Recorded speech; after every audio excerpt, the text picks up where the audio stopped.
तुम्ही सातत्याने भाषणामध्ये असा उल्लेख करताय की अनेकांना धमक्या दिल्या जात आहेत, नक्की कुणाकडून धमक्या दिल्या जात आहेत आणि इथून पुढच्या कालावधीमध्ये तुम्ही कार्यकर्त्यांना कशी ताकद देणार आहात? कसं आहे, आमचे जे कार्यकर्ते आहेत, आमचे जे इथे ज्येष्ठ आहेत, ते आम्हाला येऊन सांगतात की आम्हाला सांगितलंय की आज या कार्यक्रमाला जाऊ नका.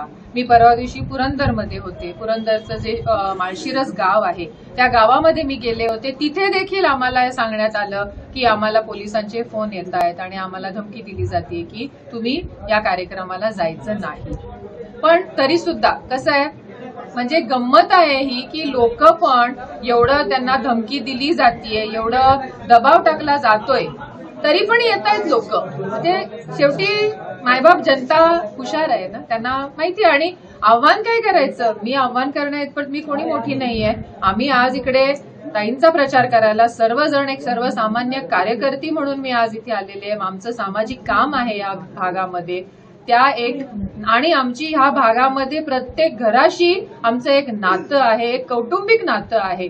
त्या नात्याने मी आज इथे आलेली आहे की सगळ्यांना विनंती करायला की प्रत्येकाने आपल्या सत्सत विवेक बुद्धीला विचारावं की आपण जो निर्णय घेणार आहोत, आपलं जे मत आहे ते आपण कोणाला दिलं पाहिजे याचा प्रत्येकाने विचार करावा.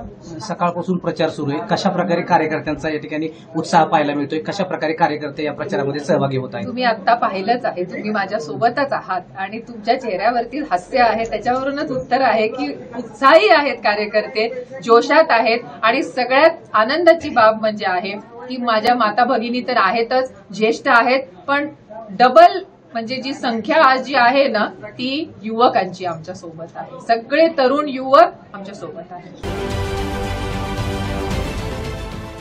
देश विदेशातील प्रत्येक घडामोडींचे लाईव्ह अपडेट मिळवण्यासाठी आता साम टीव्हीच्या सर्व सोशल मीडिया प्लॅटफॉर्मला लाईक, फॉलो आणि सबस्क्राईब करा.